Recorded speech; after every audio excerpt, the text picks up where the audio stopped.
Pile 9h30 sur Europe 1. Et c'est l'heure du journal des médias avec Thomas Hill. Et à la une ce matin, des infos sur la nouvelle émission Média de Canal+, Jamel Debbouze qui prépare un programme court et de nouveaux chroniqueurs chez Cyril Hanouna. Et on commence donc sur les dernières informations à propos de la nouvelle émission de Daphné Burki sur Canal. Elle va présenter chaque samedi midi une nouvelle émission consacrée aux médias. Donc Canal renoue avec l'émission Plus Claire qui était aussi là le samedi midi. Là, l'émission s'appellera Le Tube, référence, vous l'aurez compris, au tube cathodique, même si ça fait quelques années qu'on n'en vend plus.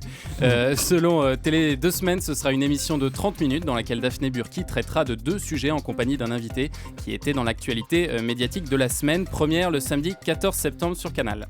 Toujours sur Canal, on sait qui seront les premiers invités du grand journal d'Antoine Decaune. Et dans une semaine, le nouveau grand journal débarque. Antoine Decaune s'est assuré la présence d'un beau plateau cinéma puisqu'il recevra Benoît Poelvoorde, François Damiens, Tahar Rahim, Louise Bourgoin, Léa Seydoux et Gérard Lanvin. Éric Judor aussi viendra présenter lui la saison 2 de sa série Platane. Sont cités aussi parmi les premiers invités Woody Allen et le chanteur Stromae. Beau plateau. Laurent Ruquier revient sur l'arrêt dont on a tout essayé. Une émission qui était sur France 2, vous vous souvenez, entre 2000 et 2007, chaque jour à 19h. Laurent Ruquier fait une confidence assez étonnante au journal Le Monde ce week-end. Il explique ce qui a tué l'émission, c'est l'élection présidentielle de 2007. L'UMP et Nicolas Sarkozy ont fait savoir à la chaîne qu'il n'était selon eux pas normal qu'on puisse les critiquer ainsi. Et il ajoute: j'aimerais beaucoup refaire une telle émission, mais je crois qu'en écoutant On va se gêner sur Europe 1, la direction de France Télé n'est pas tellement rassurée. Il y a une liberté de ton à la radio qui est difficile d'envisager à la télé aujourd'hui. Et à demi-mot, il accuse donc Nicolas Sarkozy et le gouvernement de l'époque d'avoir demandé la suppression. Absolument. On a tout essayé. 2 nouveaux chroniqueurs arrivent dans la bande de Touche pas à mon poste. Oui, même 4 nouveaux chroniqueurs puisque des noms s'ajoutent à tout instant. Et on savait que déjà l'humoriste Jérémy Ferrari serait parmi eux. Le Parisien annonce ce matin que Mathias Gürtler, qui animait sur iTélé une émission sur les médias, va aussi être dans l'équipe. Stéphane Bach, un jeune humoriste de 16 ans seulement qui avait fait quelques tests, est lui aussi confirmé. Mais je crois que le nom le plus surprenant, c'est celui de Philippe Lucas, l'ancien entraîneur de Laure Manodou, qui viendra dans un premier temps une fois par semaine pour apporter ses avis bien tranchés. Et puis Cyril Hanouna a aussi dévoilé sur Twitter le nom de son émission d'Europe 1. Ce sera Les Pieds dans le plat. À ses côtés, on retrouvera notamment Jérémy Ferrari, Jean-Luc Lemoyne, Valérie Benaïm et aussi parmi les petits nouveaux, le journaliste Laurent Guimier et l'inénarrable Pierre Bellemare qui sera là aussi. Pierre Bellemare parmi les petits nouveaux. Voilà, les petits nouveaux. C'est bien de le souligner.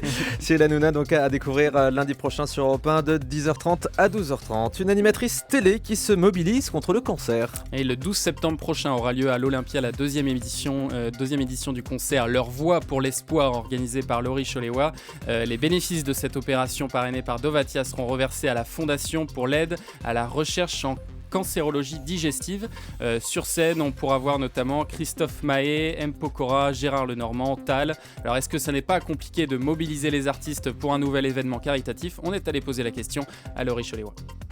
C'est vrai que les artistes, ils sont quand même énormément sollicités. Il y a des choses qui sont faites toute l'année pour diverses œuvres caritatives. Mais dans la mesure du possible, en général, quand même, ils répondent présents. C'est vrai que dès que c'est une cause qui les touche un peu ou s'ils connaissent la personne, ils essayent de se rendre disponibles. Donc, ça n'a pas été tellement compliqué, en fait. Dès la première édition, j'ai eu des artistes comme Patrick Bruel ou comme Christophe Mahé qui sont venus et qui ont soutenu la cause. C'est vrai que tout de suite, ça a donné un bon élan à l'événement en fait.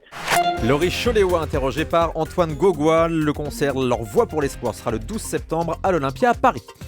Jamel Debbouze prépare un nouveau programme court. Un programme court d'humour pour M6 dans lequel Jamel nous racontera à sa manière l'histoire de France. Yann Gozampi, le directeur du pôle humour d'M6, explique dans TV Magazine cette semaine: nous avons tourné un pilote qui nous a beaucoup satisfait. Nous sommes actuellement en phase d'écriture dans une perspective de production cet hiver. Un programme qui pourrait donc venir alterner avec Scène de ménage chaque jour à 20h10. Et on va parler de toutes ces séries humoristiques tout à l'heure dans cette émission. Ce sera notre débat du jour avec Peps qui commence ce soir sur TF1, VDM également qui commence sur NT1. Autre info, Louise Ekland va quitter l'émission, c'est à vous. L'animatrice britannique ne sera plus dans la nouvelle version animée par Anne-Sophie Lapix. Elle était en effet la remplaçante de Jérémy Michalak pour les jours où il devait enregistrer On ne demande qu'à en rire. Mais comme cette émission de France 2 s'arrête, Jérémy Michalak va retrouver pleinement son siège autour de la table du talk de France 5. Elle continuera en revanche à animer l'émission de Paris Sportif Côté Match sur France 2. Allez, on termine avec le chiffre du jour. 850, c'est le nombre de personnes qu'a embauché le groupe Al Jazeera pour le lancement demain de sa chaîne d'information continue aux États-Unis. La chaîne qatari, connue notamment pour avoir diffusé des vidéos d'Oussama Ben Laden, vient concurrencer CNN ou Fox News, un pari qui paraît difficile, mais que le groupe de médias espère remporter grâce à sa puissance financière en s'offrant notamment quelques grands journalistes des chaînes concurrentes.